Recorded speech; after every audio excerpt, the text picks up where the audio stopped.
Alrighty, hello everybody, and hello Kira. How are you doing today? I'm doing good. Thank you for having me. Absolutely. So this is sharing space, and today I'm going to be sharing with Kira Ryberg, who's going to be talking to us about the ninth house.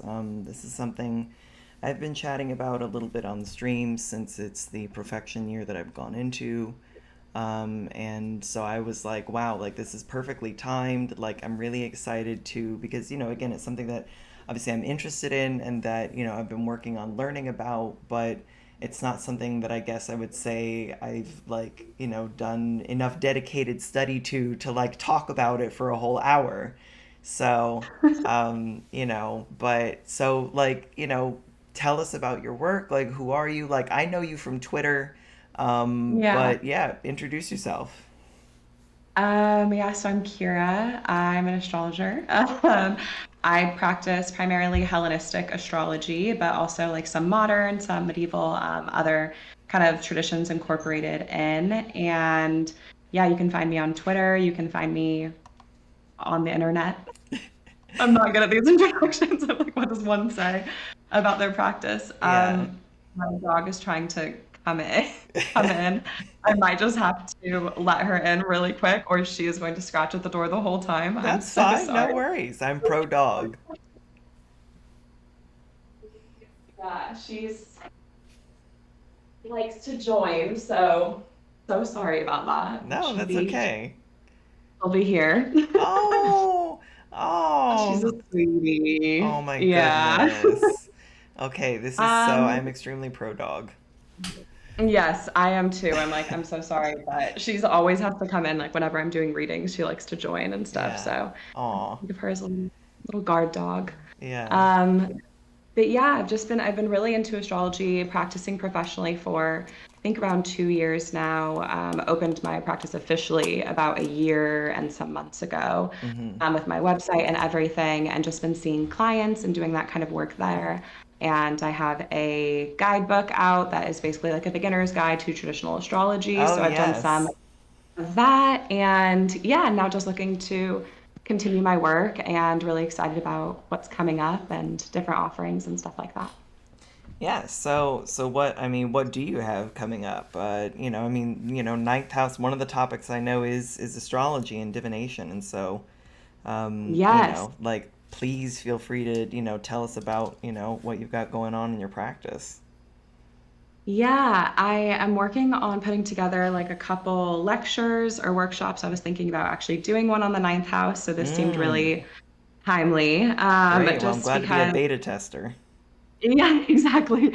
Beta test some of, what I was thinking about putting in Yeah. there. But yeah, kind of working on that. And I also am really into like a certain timing technique called zodiacal releasing and Mm. putting together an offering that incorporates zodiacal releasing and elections to kind of help small business owners Ooh. find like the best dates and times, not just, for the transits and everything, but also tied into their personal timing and their birth charts. So I'm excited about that. Oh, I'm extremely excited about that because like zodiacal releasing is one of those things that like I just, it's not something that I really talk about a lot in like consultations. It's not something that I offer because it's difficult. And honestly, one of the biggest things to me has been really struggling with like because, one of the best ways to learn is looking at your own stuff in retrospective, Mhm. but my memory is shot.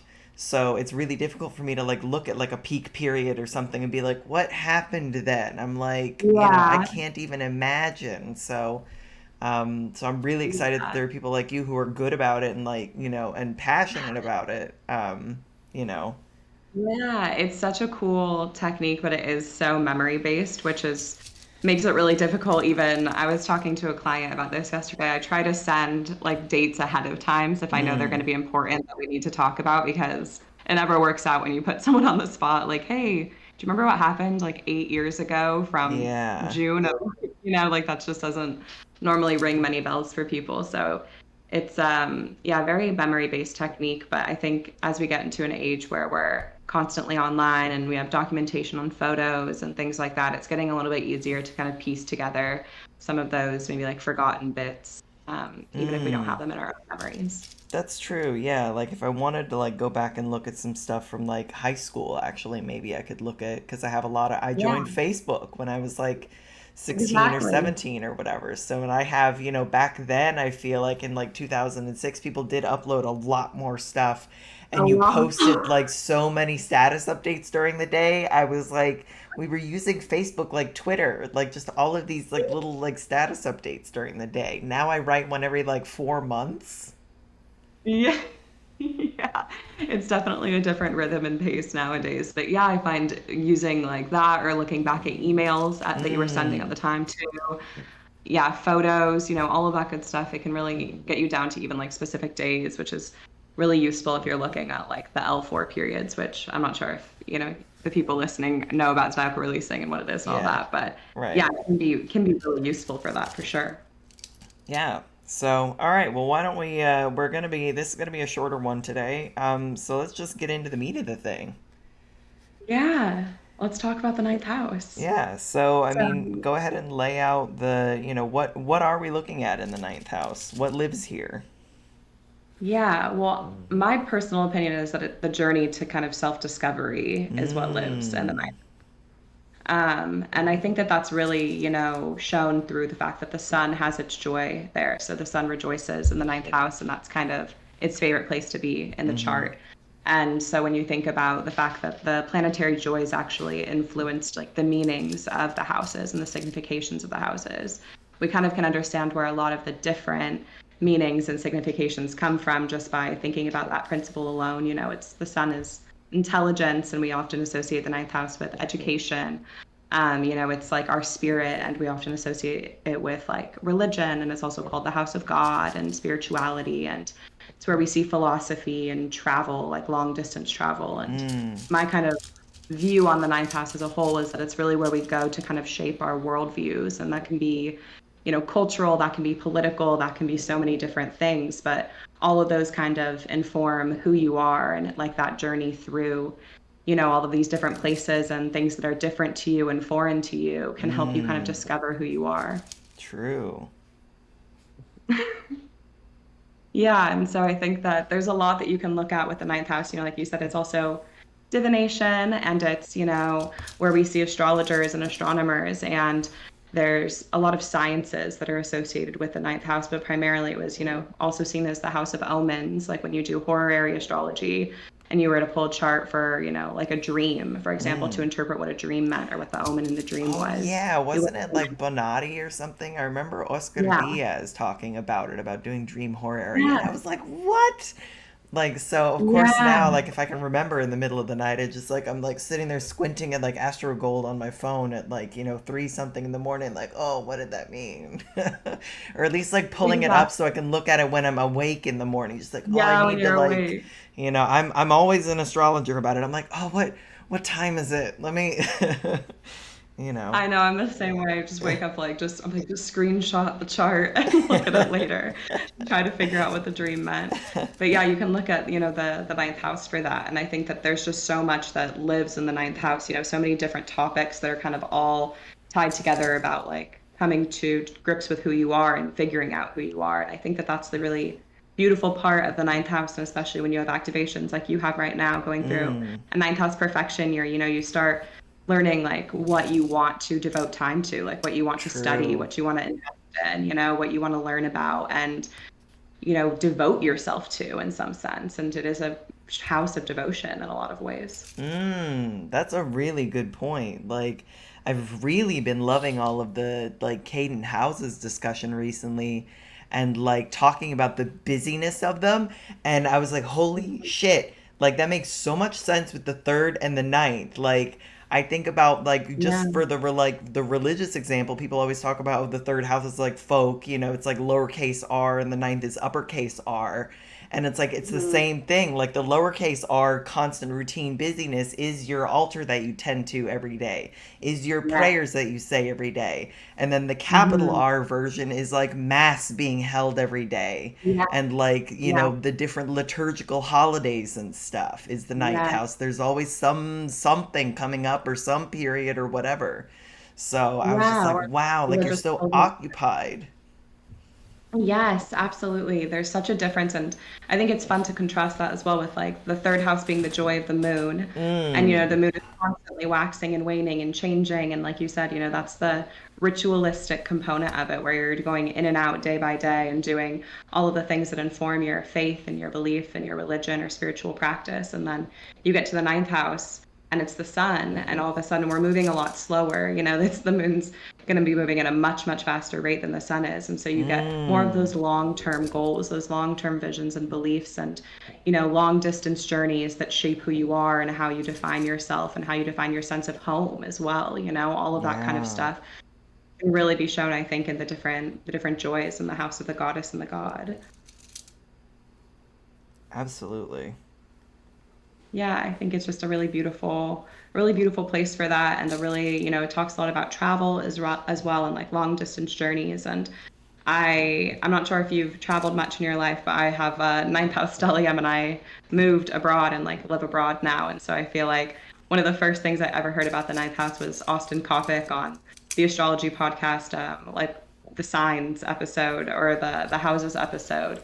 And it was when I was first learning astrology, and he said something like, "Oh yeah, if you're ninth house, you've got like a lot of planets there, especially your sun or your moon, and especially if it's an Aquarius, and you're probably going to move somewhere where you don't like speak the language or where you don't like it's not like a familiar culture to you." Yeah, And that was you're just exactly like, what oh, yeah. yeah, like one of those light bulb moments where I was like, "Oh my gosh, on my chart." And so I think that Yeah. it's played out for me really literally as well. No, it's true. Like, I have traveled quite an amount, in my life. Even though, like, I do not like the process of traveling. I like Yeah. being in other places, but the actual process of getting there, like, I'm absolutely a person who's like, whenever they figure out how to just knock you out and put you like cargo on a plane and then just like put you out when you get there and like, wake you up and then you can just, because I hate the whole process. So, Yeah. I you don't like know, either. I'm one of those people who's just waiting and hoping and dreaming that we just discover teleportation. Like seriously. I constantly am like looking this up. I'm like, have we made progress? Because this is what I need in life, just to eliminate the actual process of the travel. But that was Yeah. where a lot of the more like negative associations or any negative associations of the ninth house did come from. It's because especially in ancient times, like when you were traveling, it was not a condition that was normally like, it wasn't a good thing most of the time. Like you were being Yeah. exiled, or you were likely to run into hardships, or you were going to be gone from your family for an extended period of time. And so Mm. that's why it maybe wasn't seen as like as, beneficial back then to be traveling. And so some of the more, difficult associations that come with the ninth house are kind of tied into that, being away from home, being in a foreign land. Yeah. But these days, it's a lot more, beneficial of an experience, I think, just with like modern technology. But there are still a lot of like challenges that come along with that and kind of being a foreigner and having that be your home as well and like adjusting to, all the expectations and kind of like cultural assimilation that has to take place to some degree. Oh, 100%. I was just gonna say that, like, that's kind of one of, I think, another one of the significations of the ninth house that really started kind of blowing my mind was that, what long distance travel and all of the things associated with it, including immigration and emigration and refugees and exile and all of that. And also, it's Yes. really funny that you mentioned that example of like, oh, especially like if your ninth house is Aquarius and like, living in a different land.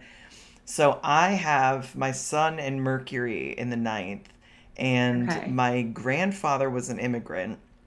Um, Wow. and then I married, my husband is also an immigrant. He came here, he moved here to the States from England, for us to Oh, be wow. together. And it was one of like a number of long distance relationships that I've had in my life. So, Yeah. so That's this is ninth house stuff. Yeah, that's all very ninth house stuff. And I found like personally that Visa stuff like always falls in the ninth house for me. Like whenever I have Oh, to, like renew Visa stuff, it's always during a prominent ninth house transit or a Mercury retrograde or something like that. oh my And, gosh. with my Mercury in the ninth as well. So I feel like that's just always kind of like what comes up. And I think it is kind of part of the ninth house, it doesn't get talked about as much or isn't like discussed as much. It's just people think Mm. it's like a vacation, and it's like, no, no, no, no. It's Mm-mm. all of the stuff that involves like moving to a foreign land and being in a foreign place and kind of the bureaucratic stuff that has to be taken care of to make that happen. That's Yeah. all very nice. Because that's another thing is you talk about like government and bureaucracy here as well, and kind of yeah, it's almost like the mundane gods, if you will, that you have to pay, Yeah. your tithes to and stuff.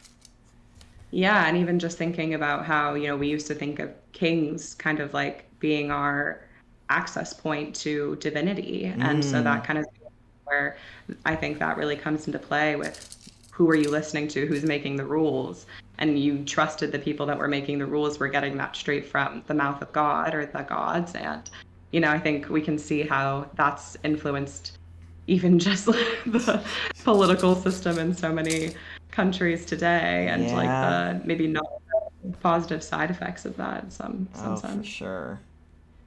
Yeah. But definitely a place where we see a lot of politics. I think any part of your worldview, which for Mm. so many people that is politics, can be a really big influencing factor. And so that's definitely somewhere that you can go to see like someone's political beliefs, I think, and how they engage with that. Mm. Yeah. Yeah. Um, I mean, and this is one of the great things about like the houses. Like, I think sometimes, I want to say that sometimes skeptics think that like since so many of the meanings of the houses are pretty broad, that it's just like a real scattershot type of thing.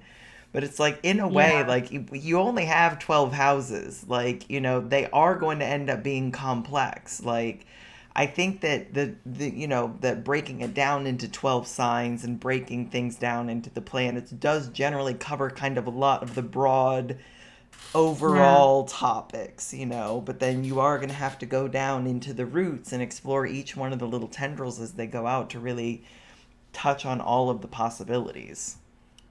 Yeah, absolutely. And I mean, there's more ways to break up, the zodiac or the house as well. Like you can look at the Yeah. triplicity rulers, and Right. I I think I'm not sure if I'm going to get this right, but Zagar, I'm not sure if I'm saying that correctly. I think he gives like the first triplicity ruler, like the journey or travel aspect of the ninth Mm. house, and is like religion and faith, and Right. like I think the third is like either science or like your like divinatory, more the more aspects of like that's like yeah, divining and omens and all of that. So That's there's so true. I you know always forget about the triplicity lords.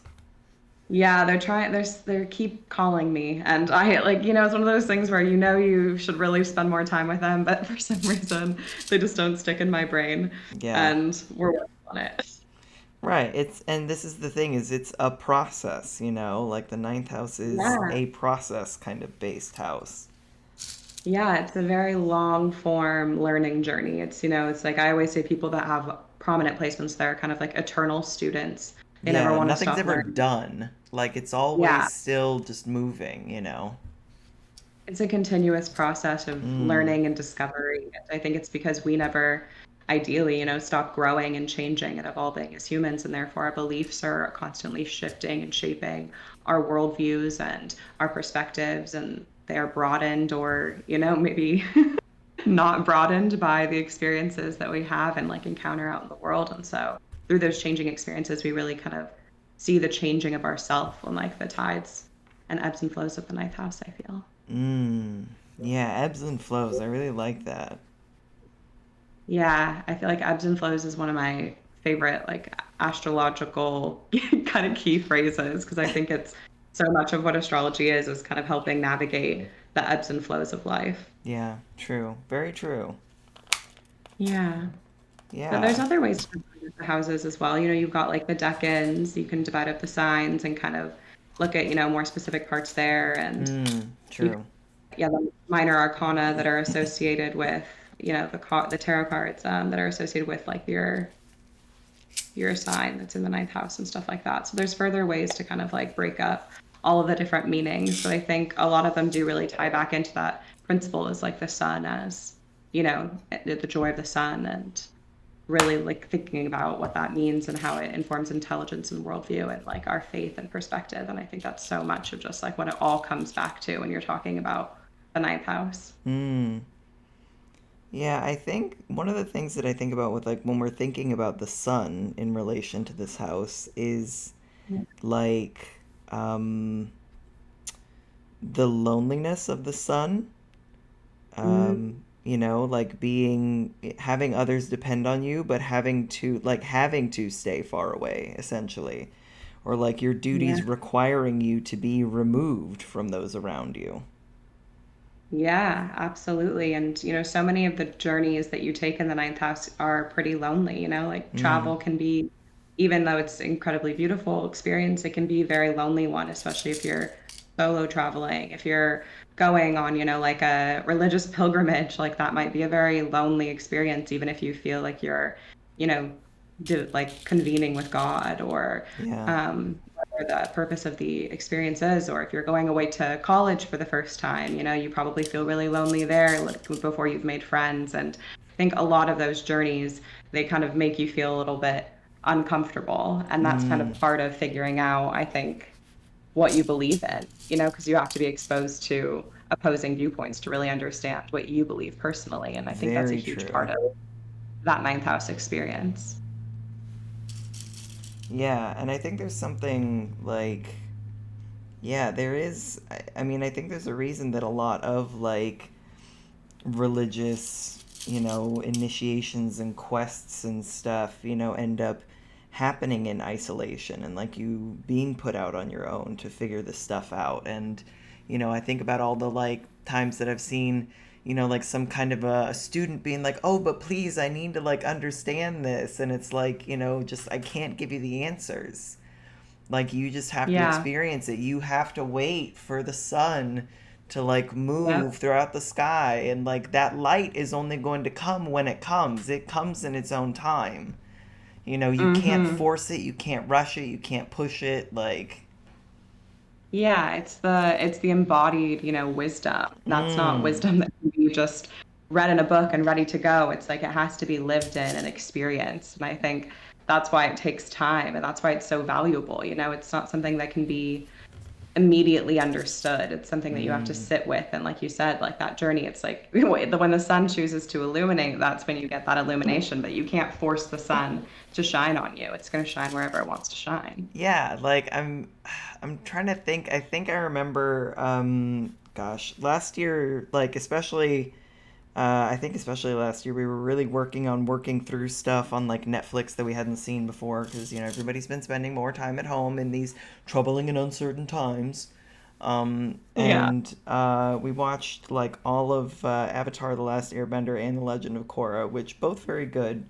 And it made me think about. I remember there was one plot point of like this one like temple or something where it was like only one day out of the year, like when the sun shone through at this very specific point, like could you access this inner sanctum or whatever, and so it's like Yeah. having to prepare for that one opportunity that you have, but then I Yeah. guess also knowing that it will eventually come around again. I mean, the sun is regular, it's clockwork. Yeah, and that's where the journey never ends. It just like continues on. I think that's Mm-hmm. like, the ebbs and the flows like we were talking about. It's like it will come back around. You might miss your chance the first time, but there's always going to be an opportunity for you to like learn more, to experience more if you keep an open mind and if that's something that you prioritize in your life and in your work and in your purpose. Right. Like, you always see all the like, oh, heartwarming stories about like this, 80-year-old person who finally gets to finish school, and graduates with a degree, or, people going back to school later in life and just, Hmm. never stopping learning. Yeah, it's a continuous process. And for so many people, I think it's getting to a place where you retire if you are so lucky to retire at a age where you're still in a good condition to like learn. And I think that's like one of the first thing people feel inclined to do is like, I want to go back to school, I want to learn this thing I never learned, I want to study this language. Foreign languages going in the ninth house as well, and like all of these Mm-hmm. different forms of communication, of understanding. And I think most people don't go back and like learn how to code or something, at least like that hasn't been what I've seen. Like those stories are normally like they go back and study history or philosophy or like, the kind of things that inform your understanding of life. Not that I guess coding could not do that. I'm just not as fluent with coding in terms of the, more divinatory aspects of I it, mean, if there I are do any. wonder if there's something about, I mean, because it is just language, like, how Yeah. to speak to computers. So I wonder about the Yeah. ninth house in like techie people, maybe, if like that's another place that that could Yeah. kind of live. Especially like a Virgo, like a Virgo ninth house, I could really see someone, channeling code, I guess, in some sense, Oh if my you God, know, that's if it's so funny because one of the charts that I've been looking at for, I have like a tiny pet project, which is like video games in astrology and like speed running yeah. specifically as like a sport. And Yeah. one of the charts that I have, the guy has Mars in Virgo in the ninth being ruled by Mercury in Taurus in the fifth. So like just this like he's a big he's studying computer science and like he's really Yeah. into his thing is like really technical kind of like video game playing. Like he does blindfolded speed runs, which I think he has Mercury Yeah. combust also, which is kind of very descriptive of the whole Yeah. thing, but just that very technical focus on like not even necessarily the fun of the game, but the like what are the possibilities with this game? How can I kind of break it and play it in ways that maybe it wasn't intended to, which is a Mars in the ninth thing. I think like jailbreaking knowledge in a way. Yeah. Or just, like going and being a force to be reckoned with in terms of Yeah. what you want to with your wisdom and what you can learn. I feel like a lot of people with Mars in the ninth are like they dive so quick into a topic, like I'm gonna learn it all, I'm gonna learn it fast. And I think Yeah. that it does give like a little bit of an edge when you've got Mars in the ninth to maybe take on some of those topics a little bit more quickly than, it might take someone with different placements there. Oh my gosh, especially like because he also has Saturn in Aries. So like that like Mars and Virgo ruling Saturn in Aries is just like I am not going to stop until I Yeah. accomplish this. Like I do not care how long it takes. Like I am going to get this done. And I'm going to work Yeah. Like, really hard at it. The Virgo sustains the Aries. yeah, it's like the persistence and the determination to just keep going and keep pushing forward, Yeah. which I feel like is a martial theme, but especially when applied to like the ninth house, it really shines through in that like quest for, wisdom and experience and understanding, I The think. quest, yeah, especially that like Yeah. going out on a like search for knowledge and like this like hungry like quest for it. Yeah. So what are some Yeah. like key words maybe for like planets in the ninth? Like what are some ways maybe people can think about, because a lot of, hopefully we've got a number of astrologers in the chat as well. Hi. But to all of the non-astrologers out there as well, like people who are learning, because that's something I want to like hopefully happen through this is that I think giving people different access points for Yeah. astrology is key to helping people find value in astrology, like finding what it is about them, finding that little bit that's like, ooh, oh, Yeah. like there's something here, Yeah. So, like, what are some ways maybe people can think about certain planets in the ninth? Yeah, I think, I mean, if you have your luminary there, like your sun or moon, I think it's going to be a big part of your journey. You might spend like a considerable time in like a foreign country. I feel like Mm-hmm. there's definitely like that eternal student is kind of ingrained into your core being. And I think it's becomes like more of part of the life purpose. I think if you have one of your luminaries there, Mm. especially in terms of travel and experiencing other things and other perspectives. I think if you have, I know that like the Sun and Mercury there, Demetra George has talked about how that's like a very prophetic placement. So it's like someone Mm. who's very good at like divining and prophecy and being able to, figure out what an omen means or read tarot cards really well or, be an astrologer, like whatever that means to you personally. Yeah. So I think Mercury there definitely gives that ability. Also, Mercury in the ninth, I think, is a very strong astrologer placement as well, or like someone who's interested in astronomy and science, um, and kind of like those topics, or even like philosophy to some degree as well. I think for like Mercury in the ninth is that's what like really comes to mind. I think Yeah.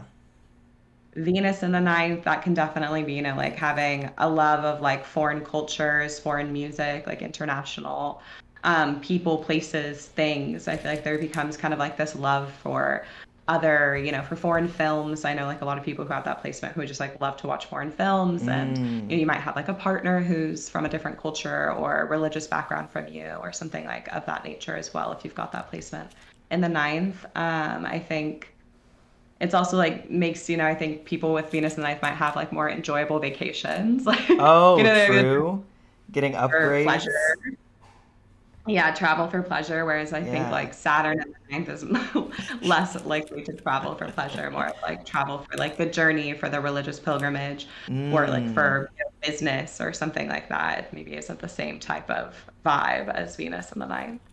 Saturn in the ninth also tends to really produce like skeptics as well, or people who are like just generally distrustful or like Carl doubtful of. Sagan has Saturn in the ninth, which I always think is funny because like it's a Yeah. that one episode of Cosmos where he's just like wrecking astrology. I'm like, man, like I get it already. Like, geez, like Yeah, it's like you're being so your chart right now, like, and you just don't right, even know. astrologer good. Yeah, I was like, come on, man, like Yeah, I think that's like a pretty common thing with Saturn in the ninth, or you can see just people who are like incredibly devoted to a mm, like, ornamental type of like religion or spirituality, like people who are just really devout, that kind of like more silent study and silent right. dedication and devotion, I think can be part of Saturn in the ninth.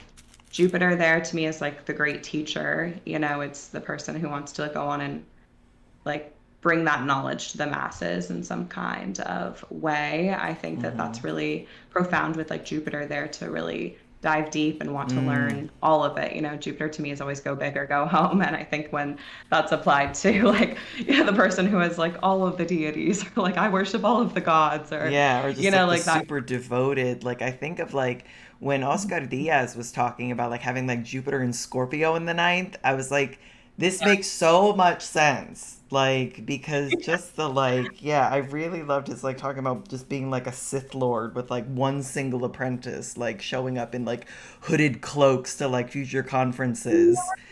Like I was like Yes. the because that's the Jupiter in Scorpio flavor. It's like that expansion, that like wisdom, but in a very like scorpionic flavor. Absolutely, just channeled through the lens of Mars is going to come across so Right. like different, but so like passionate, and there's so much depth, I think, with Jupiter and Yes. Scorpio. We have to get to the bottom of what this is, but I think Jupiter Yes. is also it is a very like spiritual, religious planet in the sense of Mm. like, I think if you're probably someone who's going to pray a lot in your life, or, whether that be to the gods or to your work or your, whatever your study or whatever Yeah. topic you're really passionate about. I think like there's a devotion there that's really strong with Jupiter. And then Mars we kind of chatted about a little bit, but yeah, just having that more like cutthroat, like we're gonna do it, we're gonna go there, and kind of a less like bashful approach to, I feel like it's like chaos magic, or, like let's just die. Let's like mess around and find out kind of thing, and like just Right. see and like explore yourself, and having more Magic of like as a. like an active practice, like very kind of like finding, I mean, I know people talk about like having like spiritual experiences sometimes, like running and like working out and whatever, like exciting your body into the state of like, ecstatic dance. I feel like would be kind Yeah, of maybe one of these things, just working yourself into a frenzy, and just like through that, like creating this channel. yeah, like a runner's high or something like that. I Yeah. could see that for, yeah, like Mars in the ninth house, like finding ways to like connect with, like, yeah, bring your body into like whatever your practice is. I think of like a Mm. qigong and like that, like Ooh, very yeah. intense spiritual movement in some kind of form, whether that be like yoga or something like Yeah. that. I feel like Mars in the ninth. Yeah, yeah. Yeah, and then Yeah. I'm trying to think of like what other placements. I think we covered most of the. I guess we could do. I didn't do the outers. I'm more of a traditional astrology person, so I don't tend to like work with the outers in terms of that. But Sure. Uranus in the ninth probably like shocking, like, or like revelations, or more of like the person to have like spiritual epiphanies, or Yeah. like, spiritual things, like when that planet is getting activated in of some way, or being like a disruptor, being someone who rebels against like maybe the religion or culture that they were born into. I could Right. see for Like a Uranus in the ninth. surprising convert, maybe. Like somebody who, yeah. Yeah, exactly. Like someone who like converts it, like during their Uranus opposition in their 40s or something like that. I Right. could see being, yeah, Uranus in the ninth thing.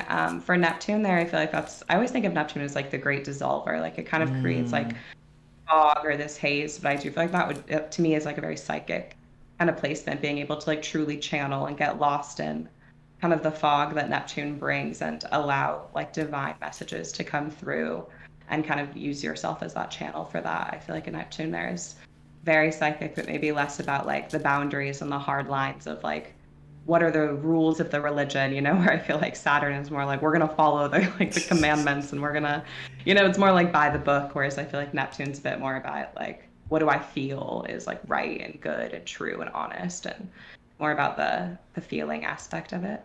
mm. Yeah, yeah, And there then is this. Yeah, Neptune is just so like. There's something I think also like charismatic about it as well. Like somebody who has a like an enticing kind of personality, that sort of dreamy like pool that you just kind of want to yeah, like stay with for a bit, and you're like there's something like very like this person almost isn't here, like they're like yeah, phasing in and out of like matter.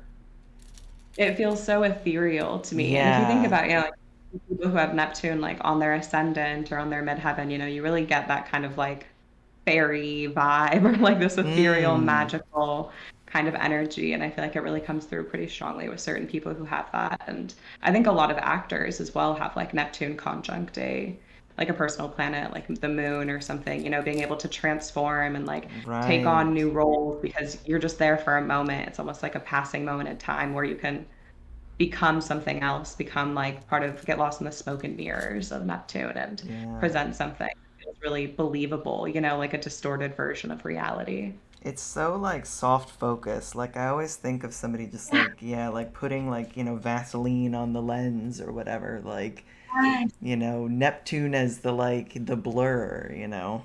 Yeah, it's definitely the blur where things kind of lose their focus, but you gain a lot of feeling. Because I think when you don't have your senses at like the Yeah. highest level, like rely on other things, you have to rely on that intuition, that gut Mm, feeling a lot more than you have to when you can, just rely on your sight and your sound and everything. So I feel like true. that's a huge part of Neptune, kind of like dissolving the laser focus and just making you feel into it a little bit more. Yeah, yeah, that's really true.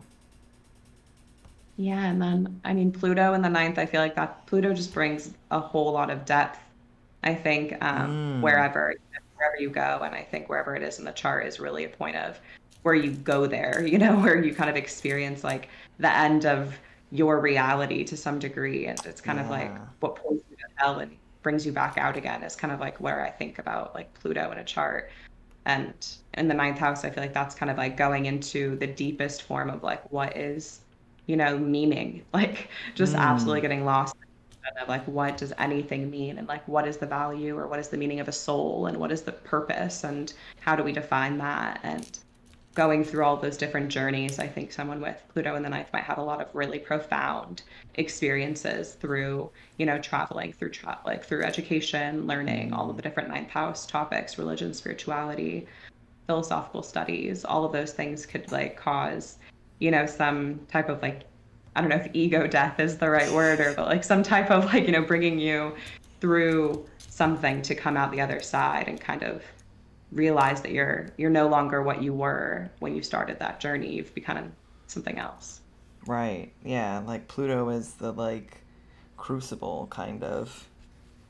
Yeah, I think there's some stuff that gets said with Pluto where it's, all about like transformation. I'm like, Pluto's the one that really is kind of about transformation. It's just maybe Yeah. not the fun type of transformation that people want. It's like you No, go it's through the definitely depth. the like getting melted down into something new, like type of transformation, like getting recycled Yeah. in a way. Yeah, it's like truly getting recycled and then Yeah. coming out and seeing what's left and then rebuilding. And I think Yeah. that's really what Pluto is. And so I think, yeah, if you have Pluto in the ninth, you might be someone who is constantly rebuilding, the shape of like what all of those topics mean to you. Yeah, like maybe somebody who goes through a lot of like spiritual, I mean, I guess crises almost, like a lot of kind of like doubting perhaps. I wonder if this would be somebody who's, cuz some of the most like devout people that you see are also some of the ones who are like, "Oh, I don't know anything, like I'm just some kind of like." It's one of the things that really strikes me about reading like Saint Teresa of Avila's stuff is like she's just Mhm. constantly talking about basically like how inferior she feels and how unable to like communicate these things she feels, and just this really like self-diminishing kind of attitude almost, but just being like, I need to make myself so small to kind of enhance the largeness of the like deity outside of me, or really reveling in that power like dynamic as well. It's just like feeling like that, like, wow, I'm just like a speck of dust floating on these like cosmic rays or something, looking at Yeah. the magnitude of stuff. Yeah, and I mean the ninth house is, I think one of the words that's associated with it is metacosmos, which is like, the place Mm, and the ability to traverse those realms and kind of go between and be, the messenger, like the celestial messenger for the gods to, the people. And I think that's kind of like when you're in that position, you probably do realize that you are just the mouthpiece to some degree, and you can yeah, diminish your own role and how challenging that might be to be the mouthpiece itself. It doesn't mean you true. don't know any, but when the wisdom is channeled and kind of coming through you in a different way, I feel like it can be easy to doubt or like diminish your own role in what's occurring. Yeah, because it's like, you still need a, I don't know. I mean, I think about that there's good and bad translators out there, you Yeah, know. Like you yeah, still have to be able to faithfully, I mean, this is why you have so many different translations of stuff in the first place, is yep, because everybody who comes to it will, read it with a different perspective and will interpret it through their own personal lens into something else. So, like that's what, I think is so funny about the like huge long like footnotes in Hellenistic astrology when he's going through like the significations and stuff. Like sometimes it's like this much text at the top and then this much footnote at the bottom because he's like got all this commentary on the different meanings between translations. yeah. And you start to realize like how much those really matter. Like I've recently just been like, I got to learn myself now because I don't I don't know which ones are accurate, and I want Yeah. to be able to figure that out for myself. And I'm sure they're all accurate to some degree, but when something has been changed and translated so many times, you have to be losing some of that original context. And that Oh, context, sure. especially in astrology or in anything, can be incredibly crucial and valuable information, especially when you're thinking about the fact that astrology is translation in and of itself. Like you're reading a chart, talking about it with a person, kind of translating the language of the stars and planets to someone. That Mm-hmm. is a sacred, role, and your Yeah. perspective does form, how you're going to astrologize for sure. Absolutely. I mean, this is why I think it's really, I think that one of the things that has been good, at least about social media as far as astrology goes, is that I feel like it's maybe helping people make some better choices about the astrologers that they see because you can get to know them more. You can get to know Yeah. who this person is before you sit down and get really vulnerable because it is a very Yeah. vulnerable thing. Like, if you're Yeah. agreeing to an astrology consultation, one of the unspoken things I think that you're agreeing to is that I believe that there you are able to read the language of this chart to understand my life, and therefore by giving you this information I am giving you a lot of power over Yeah. knowing me. Like you may even learn Yeah. things that I don't know about myself, like the power there is huge. And so it's like, who do I trust to look at me that deeply and to interpret my story? Yeah, and I think that's why it can take people like a while before choosing which astrologer they want to book with, because it really Yeah. is a vision of who do I trust, and like you Mm-hmm. said, there is a huge power dynamic at play there that the astrologer has to take into consideration and to not abuse in any way. And it goes beyond even just can you astrologize well. It's also, can you sit with that person? Can you hold their, experiences and their feelings and like create a container where they feel safe enough to talk about certain things that maybe aren't super comfortable to talk about or to go there with you. And, Yeah. I think that's the magic of an astrology consultation. It's kind of like this place where you go and you spill all your secrets to someone and kind of, ask like what's going to happen, or you ask for help or guidance or what the person sees in the chart. And I think that's such a vulnerable experience. That's, one of the most vulnerable things you can do. And so, yeah, I think when you become an astrologer, you notice like people don't give their charts necessarily like right away. It's almost like a step, that you take with another astrologer. Like, are we going to share our charts now? Because there's a vulnerability factor. How much can be seen there. Yeah, like it's an intimacy.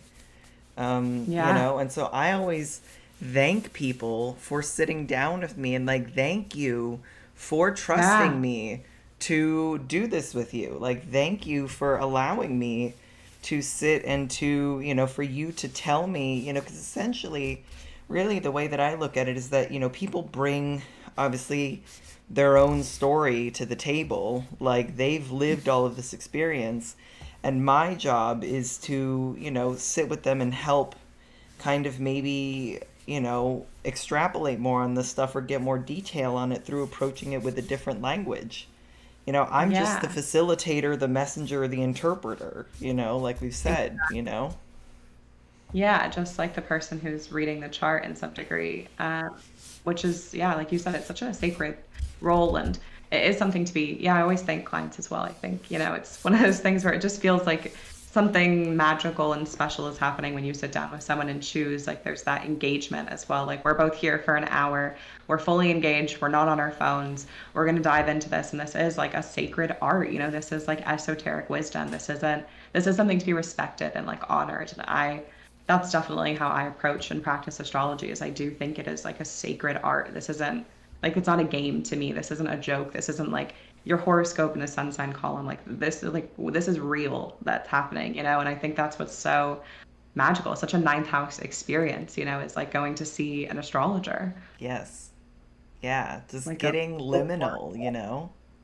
Yeah, and it's such a liminal place. And you go and you consult your oracle and you talk and you divine and you figure things out together. And I think that's what's like the magic of that base too, is it's like it takes two, it takes you and the client, it takes Yeah. you and God, it takes you and the teacher, so many Mm. it's like it's you have to come together in some way. Yeah. Oh, that's such a good point. Yeah, it's like it is like a gathering or collection place, kind of. Yeah, because like as Yeah. much as you don't study, it's still you in the book. It's you in something. Yeah. A lot of otherwise it's just like meditation, which I think is more like a 12th house kind of thing, a 12th house kind of spiritual experience. And so it seems like the ninth house is really where you go to meet someone or something there to Yeah. figure something, you know? Yeah. Yeah, for sure. I mean, well, that seems like a good segue into, that if people have liked what we've talked about here today, like, please go check out Kira's work. You want to talk a little bit about the Baby Astro Guidebook? Because I saw you talk about it a lot on Twitter. It's really Yeah. good. And, Hey. again, for any of the first time, or like new astrologers out there, and honestly, even I think for like intermediate, it's just a really good like primer. Like it's just got all the basics like right there, and Yeah. because sometimes it's easy to forget about that stuff. Like as you Yeah. progress further, sometimes you can get caught up in like the heavier, higher techniques. But like I just got reminded the other day when I was talking to Alina about like the hemispheres and everything, and like first through six being kind of more private, and seven through 12 being a little bit more public and external, and this kind of stuff.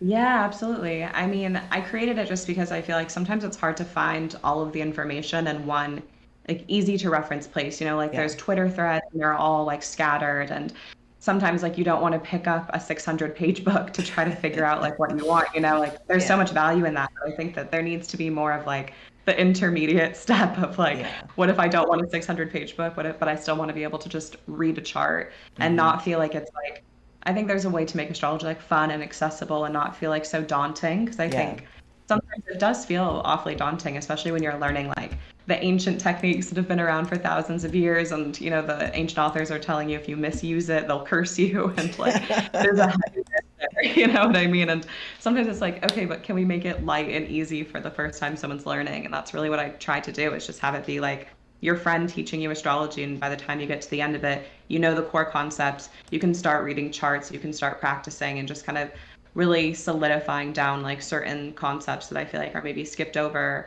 or that certain Mm. people from like a more modern perspective might not have, that really change like your practice, like even just sect, and or the joys. Like so much of what we talked about today is just all based on the fact that the sun has its joy in the ninth house. And I think that's really valuable information, and just being able to present that in a way that's hopefully like clear and easy to learn was kind of the goal. So yeah, it's just a guidebook that basically teaches you the foundations, and it's like $20 on my website. And I think it's a good starter if you want like an approachable way to learn astrology.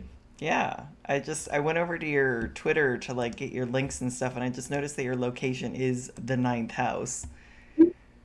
It's, yes, it is the ninth house on there. I feel like I live in the ninth house, so had to put that on Twitter just for everyone to see. Yeah, you were like, nope, this is where I live, this is my address. You can send me mail here through like messenger pigeon, and they'll fly up here and, deliver it to me in the You can tower. find the dreams of the ninth house. It's like like the Animal Crossing like dream suites and stuff. It's like somewhere you can only go when you're asleep. Yeah, exactly. Yeah. Exactly. I mean, which I guess is another thing that I'm thinking about now is just the like in conjunct relationship between the fourth and the ninth. Mm, Something about like home and away kind of in this way being irritating or somewhat incompatible or yeah. yeah. Or just like kind of tying back into what we talked about earlier with like when you left home before, it was not considered to be a pleasant, good Mm, experience. Most of the time that wasn't something that was going to end well. And it was a lot of times when people consulted astrologers about ninth house topics, it was like, am I going to survive this journey? Like, yeah. am I going to make it? Is it going to go well? Am I going to be robbed on the road? Whatever it may be. And so I think that that really speaks to that experience, and how even when you do move abroad, there's all of those different things that you have to contend with, even in the best of circumstances. To Mm-hmm. learn a language, you have to learn the customs, you have to try to find a way to live there, make friends. If you don't have family there or friends there, you're kind of surrounded by all these people that you don't know, that Mm. live a completely different way of life than you do. And there can be like some in conjunct, or like some disharmony or some aversion there. And I think that that's a huge part of that ninth house experience. It's like you got to kind of feel like you don't really know what you value about home until you leave it, right? Yeah, that's a really good point. Yeah, it's like, yeah, you have to be away to miss something. Yeah, you can only really know something by its opposite, I think. And so a lot of times when you Mm. travel, even what you notice when you're there is kind of, it speaks to what it matters to you when you're at home. If you like notice the architecture, it's like, oh, maybe you don't really notice the architecture in your own home. Like, what does that tell you about like the differences between the two, and like what you value? You might not have known Mm. that you really value beautiful architecture if you've never been somewhere with that has it. And I Right. think just little things like that are just so, yeah, like those ninth house experiences, and it could just spur on someone going and becoming an architect, is like a trip abroad or something like that. Right. And the trine to the first. I always think about the like trine between the Yeah. first, the fifth, and the ninth. So, Yeah, yeah. absolutely. All right. Well, The flowing. before we get too far off into another, I know we just kind of landed the plane and I'm kind of like revving it back up to go back out again. So, uh, so that I don't keep you, yeah, go check out Kira's website. I linked her Twitter and the Baby Astro Guidebook, and you can go to kiraryberg.com. I finished pinning out this nice little solar doily while we were chatting. Beautiful. I So, ninth house stuff. was gonna Um, say, so relevant yeah, conversation. I love yeah. it. So cool. All right. Well, Kira, it was a real pleasure to talk with you. Thank you to Yeah. everybody out there who was lurking. And yeah, I will. Oh, I will be back tonight at 8 p.m. Eastern. I'll be talking to Brittany J about spirituality and astrology. So, kind of, another ninth house topic, although I think it might be a little bit more third. So, we'll kind of get both axes, I guess. Yeah, I'm sure that will be Yeah. great. Yeah. Thank you So, so much for being on. yeah, absolutely. It was my pleasure, Karen. Hopefully, I'll have you back on again in the future soon. Yeah, I would love that. Thank you so much. Great. All right. Well, take care, Kira, and take care everybody else out there. And I'll see you later. Bye. All right.